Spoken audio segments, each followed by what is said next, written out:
Hello, ladies and gentlemen. Welcome to this week's episode of InFocus. The conference of G20 finance ministers and central bank governors held on the 23rd of October was significant as the final opportunity for Korea to work out a global consensus before the G20 summit. How far did the opposing sides in the great global debate move toward compromise, and what are the prospects for the upcoming G20 Seoul summit? Let's find out from our experts after the newsreel. The communique released at the recent G20 conference of finance ministers and central bank governors is currently the subject of much discussion in economic circles. In the statement, the leaders of the global economy agreed to move towards more market-determined exchange rate systems while maintaining current account imbalances at sustainable levels, with the International Monetary Fund providing assessment as part of the mutual assessment process. 환율의 경우 경제적 기본 여건 (economic fundamental이) 반영되는 보다 시장 결정적인 more market determined 환율 제도를 이로 이행하고 경쟁적인 상호 평가 절하를 자제하기로 하였습니다. The impact of these agreements aimed at addressing the trade surplus and exchange rate disputes remain yet to be seen, but many are hoping for it to bring about a much-needed compromise. Meanwhile, though these arrangements remain in the formulation stage for now, they stand to bring about significant policy changes in the future for South Korea, which expects to see a trade surplus of over $30 billion this year.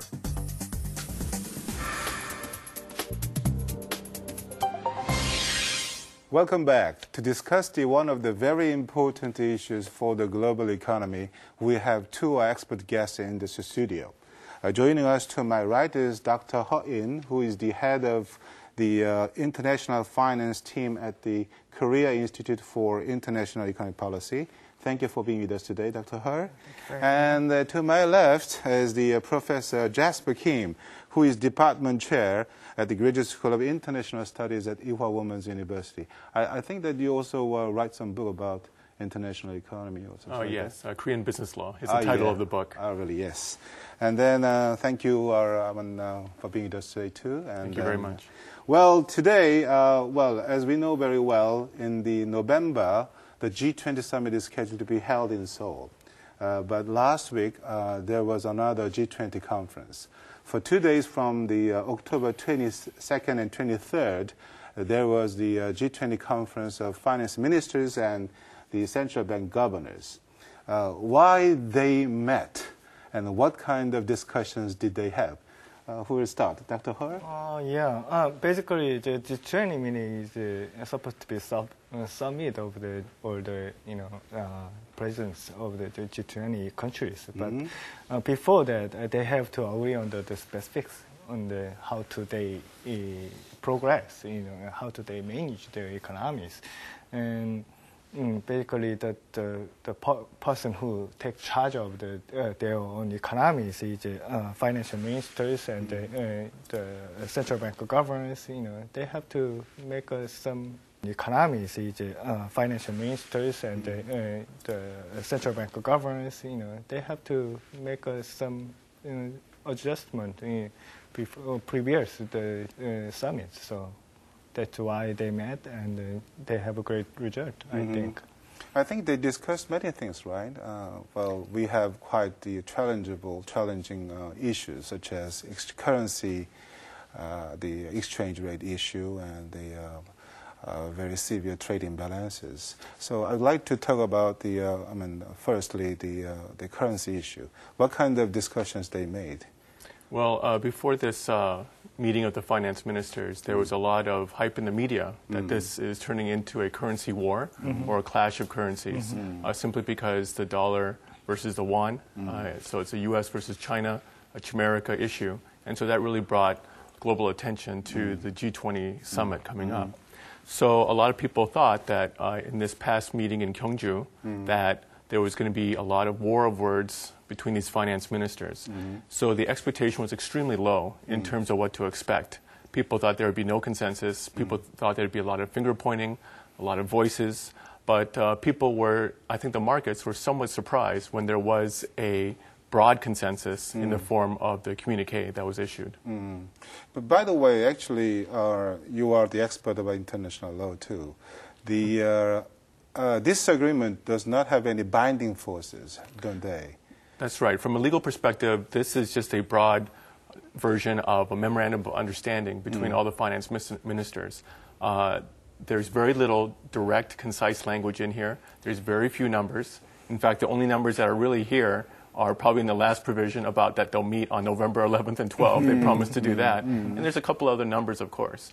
But it's just a feel-good, broad consensus agreement that has no binding effect at all. But that good feeling will hopefully transfer over into the markets to settle the markets. And ultimately, that was one of the main objectives of the meeting, was stability through consensus. I see. And if that was the objective by the G20 ministers, then they've achieved that. I see. It's a very important point. As far as I know, there are big differences on the perspectives on the causes of the trade imbalances between U.S. and China. Could you elaborate more about that? I mean, actually, they succeeded in reducing their gap on their perspectives about this issue. Yes, well, a few points on that. I mean, this is technically a G20 summit, but really what it was to me was a G2 within a G20. Yes. The G2 being U.S. and China, the G20 being representative of 85% of global GDP. And so within that, people thought there'd be a great war, economic war of words, if anything, between China and the U.S. But underneath their positions, which dealt with a lot of things, trade imbalances, currencies, and things of that sort, they have a common shared interest that underlies the position. And that is that they both want the markets to be relatively stable. But some of the tension exists because we have what I call a 9 versus 9 type of incongruity, meaning that China has over 9% growth, but the U.S., on the other hand, has over 9% unemployment. Now, these two are going to clash at some point. Right. And so that's why the U.S. wants to reduce its unemployment by China reducing its GDP a little bit, a little give and take. So with these trade imbalances, as we all know, there was a number that was floated by Secretary Timothy Geithner, 4% plus or minus rule. But that was largely rejected by the G20 finance ministers, partly because it's too rigid. And, he should have known that it wasn't going to succeed from the beginning because, as we know, the number 4% in China is considered a very unlucky number because it sounds like the Chinese term for death. So we could say it's almost that proposal was dead on arrival. So they want a more flexible standard. Now, going forward, how to redress these imbalances, that's something that's going to be tackled, I think, bilaterally after the G20 summit on November 12th. And that's really going to be where the real war begins. Right now, if there was a currency war, there's a tepid truce.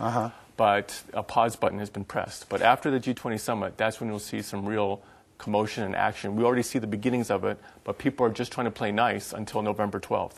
After November 12th, then the real battle will begin. But that's very interesting, the comments. But could you elaborate more? Because that actually, we have WTO system, which is based on multilateralism. So the trade imbalance issues between China and U.S., if I quote what you said, will be some battle between the two. That means that the bilateral basis, they're going to try to find a solution. But I think it will be very, very difficult to find a solution when they deal with this issue on the bilateral basis. Don't you think so? Yes, I agree. The risks are very grave, and it's very uncertain. In fact, in the future, I think the only certainty is financial uncertainty. And so these two are going to battle it out. In the 1930s, right after the 1929 stock market crash, which is the equivalent to the 2008 subprime crisis, there was a Hawley-Smoot Tariff Act, which basically started a protectionist war. Yep. In the 21st century, with globalization and interconnectedness, we can't do something as direct as a tariff or tariff quota. But instead, there's going to be a war of capital controls. There's a push towards coordinated capital controls. But I think that each country is going to start to fray and do their own individual or bilateral consensus in terms of how far to go in the capital control issue. Korea has to deal with that in terms of how to deal with hot money coming in. A lot of Asian countries have to deal with that. And there's indirect and direct ways of doing it. A tax on transactions, a cap on bank liabilities of foreign holdings, and so forth. So that's really going to be the hot issue, I think, after November 12th. Yes, but according to Professor Kim's the opinion, actually, G20 conference maybe cannot provide a solution for the trade imbalance.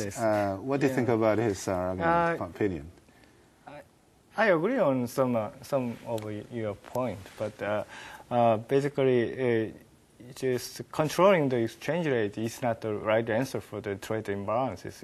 If you look at the behind in 1980s, the China between the Japan and the U.S. agree on the increase the yen values at the time at the Praga Accord, and after the Praga Accord, still the U.S. experiencing deficits, and I mean it's not the right answer to the cure for the U.S. trade deficits. And basically, even though not because of the, not because of the U.S., not because of the China, U.S.'s consumption rate is way too high. I mean, they do not save and they consume more and more every year, and basically they have to borrow somehow, and it's not the right answer to.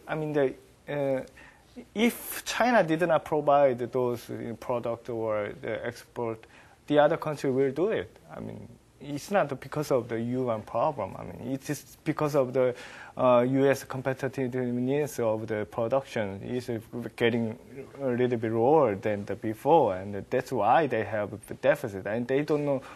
They don't have any product to export, so trade deficit getting bigger and bigger. They started to their consumption right after this financial crisis, but that's not because of their production. I mean, that's not because of their production rate is right. I mean, they just borrow from the other country also. I mean, they can do it because they have their dollar power. But according to you, definitely one of the very important global economic issues, trade imbalance issue, cannot be fully solved through the G20, the so to speak, system. But the others say that no, this can be only one solution to those kind of global the economic issues. What do you think about those kind of issues? Well, the G20 meeting itself is important because it allows people to talk and coordinate and share opinions. That's very important in this day and age. But it can set the general rules. But I think really the spotlight will be on the IMF as one of the key things. The IMF under the communique is given a lot more authority. In the past, the IMF played the role of a medical doctor, in other words, giving financial help and assistance in times of crisis. But now, the IMF is bolder, it's stronger, and it's basically what I call an IMF 2.0 for the 21st century.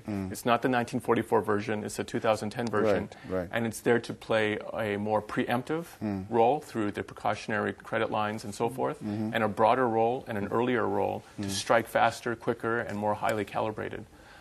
So I think the IMF will receive a lot of focus after November 12th. Also on the point, that Dr. He mentioned, I agree. And I think the G2, the U.S., yes, it needs to, have the RMB, strengthened by a little bit. But it should be careful what it should ask for. The Plaza Accords is a good historical precedent because the U.S. in the 1980s, when people thought Japan would be the world's largest superpower, they said you really should strengthen your yen, not make it weak for your exports. And so effectively that's what happened. But then it actually became such a problem that Japanese bought so many U.S. assets, most of Hawaii, large parts of California, including Pebble Beach and Rockefeller Center. And that's when there was a backlash because Japan bought too many assets because their currency was too strong. So in the 21st century, I think the U.S. could have that same issue with China. China buying all sorts of real estate and other commercial assets in the U.S. So the U.S. has to choose very carefully what it asks for because it may get it. I see. Well, let's change our topic a little bit. Well, at the G20 finance ministers meeting, and they all agreed to a mutual assessment process overseen by the IMF in order to address unsustainable trade imbalances. But as you know, actually, Korea is one of the trade surplus nations. As far as I remember, as of in the year 2009, we recorded $41 billion on trade surplus, and during the third quarter of this year, we had also about $12 billion trade surplus. That means that, according to this agreement, among the finance ministers of G20 countries, there will be certainly some economic effects on the Korean the economy. Yeah. Could you explain about what kind of the effects? As you mentioned, in 2009, our won was get very weak, because of the financial crisis. And during the 2009, we have experienced record high the currency surpluses, and in terms of the trade surpluses, our trade surpluses consist of 7% of our GDP in year 2009. And 2010, it did not reduce that at all. I mean, the current account surplus is a little bit smaller than the trade account surplus, but it's reaching about 5%. So if we follow the U.S. guideline, like 4%, we have to reduce somehow. I mean, there's a two way of doing it. We have to increase our consumption or investment, or, then our import will be increased and then our trade surplus will be reduced. And people mistakenly think like trade surplus is good and trade deficit is bad, but it's not really true. I mean, during our rapid growth year, during the 70s or during the 80s, we often experience trade deficit because of the high level of investment in our countries. And so that's not the truth. I mean, it's not the only way to grow with the trade surplus. I mean, for China, it's maybe the true recent years, but for the other countries, we can endure those guidelines and then have pursuing our growth rate, which is over 5%. I think the government is targeting. Yes, I think, Korean economy is heavily rely on external trade. So considering this aspect, certainly the economic impacts coming from this decision made by the finance ministers at this meeting could be quite huge, I think. I think for Korea, it's an export led country. 47 to 48% of its GDP is based on exports. Right. On the other hand, the U.S. is the one that's actually consuming all these exports, the cars, the handphones, the television sets. The U.S. economy, 70% of its GDP is based on consumption. So we have a nice fit, and that's what's worked for the last 10 or 20 years, especially in the 80s with the neoliberal movement. But now in the post-subprime crisis area, I think we're entering into a new era where there'll be a lot of clash over coordinated capitalism, where people are trying to adjust. The U.S. now is trying to become a more export-led country, like Japan and like Korea. But that's going to clash because, obviously, not every country can export because someone has to consume. People look to China to consume more, but that's going to take some time. The average person in China makes $2,000 to $3,000 per person, although in the cities, Beijing and Shanghai, it goes to $7,000 to $8,000. But still, that's not the type of income that you need to sustain, to replace this consumption. So I think there's going to be a lot of skirmishes back and forth in the 21st century, in the second decade of the 21st century, dealing with capital controls, dealing with controlled capitalism, which actually goes against the spirit of laissez-faire capitalism, where money, the markets, the invisible hand of the market should allocate efficiently. But I think people are now wary of complete, unfettered, laissez-faire capitalism. Now there's going to be a new breed of, I think, what I call Confucian Keynesian capitalism, dictated by China, Northeast Asia, Korea, Japan, and so forth.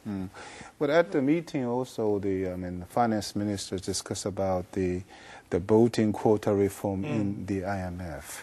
Actually, they gave more voting rights to the developing countries. What do you think about this change? What kind of implications we can draw from this decision? Well, Dr. Kim. I think it's just very symbolic of the global shift, the unprecedented shift we see from west to east, especially towards China. China, for most of its 4,000-year history, has been the global economic leader. It missed the Industrial Revolution that happened in Western Europe, but we can call that an aberration. Otherwise, China has always been the global leader, and now we can argue that it's going back to equilibrium. So the world should be beware. There's going to be a reconstitution of the global economic order. And second, specifically with the reconstitution of the IMF Executive Board, there's 24 seats. The EU will give up 2 of its seats towards so-called emerging economies, and the consensus is it'll go to India and Brazil. My view is that it's very symbolic and much needed. How about you? Reforming the IMF quota is a little bit hidden by the exchange rate in this meeting, but it's a big accomplishment because previous to this meeting, the U.S. did not want to give up any quotas on the IMF. Still, U.S. has a veto right? power, Yes. but still, the previous to this meeting, they did not want to give up any percentage because, according to their GDP size, they are underrepresenting, in the IMF quota. So they didn't want to give up any their quotas, but they asked the European countries to give up their quotas because they are a little bit overrepresenting in the IMF quotas. And now they are stepping back. They are giving up about 1%, I think. Yeah, and still they have veto powers, but still they are giving up their quotas, and it transferred to the developed countries. And then, as you mentioned, Professor Shin mentioned, the European countries are also giving up their bigger shares, because of they are overrepresenting in terms of the IMF quotas. I see. So certainly this reform can be said as a kind of significant one, I think, in some sense. Well, time is quite limited, so I'd like to ask you a final question. Well, what are the items that remain to be worked out in the future within the G20 framework? Maybe could you tell us something? What kind of issues should be worked out? Well, there's probably 4 big issues that was agreed in Kyungju, and that deals with the capital controls, currency devaluation, and the IMF, and the financial safety net issue. Korea's been a real strong proponent of the financial safety net issue. Yes. That will really, that's also another brand of Confucian capitalism because it's on the back of the 97-98 crisis. The concept of losing financial face, what I call, is much more important here in Asia than it is in the West. But so we'll see what happens when the actual leaders, specifically Obama and Hu Jintao, when they meet here in Seoul on November 11th and 12th. But, if we zoom out at the big picture level, I think once the guidelines, the general principles are set here in Korea, then the ball will be handed to next year, which is the French. Yes. And that'll deal with an enforcement issue. How do you enforce what's been agreed upon? Because you can say anything you want, and it can sound really great for the media, but in practical terms, how does it really make a difference? Right. And so the French actually, I think, have a very difficult, a challenging role to enforce what's agreed upon here this year in Korea. I see.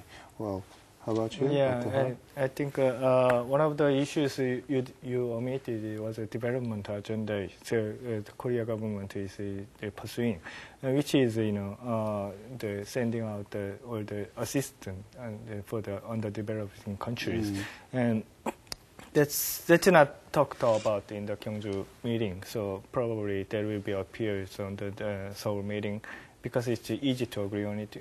You are just sending some the blueprint for their the development.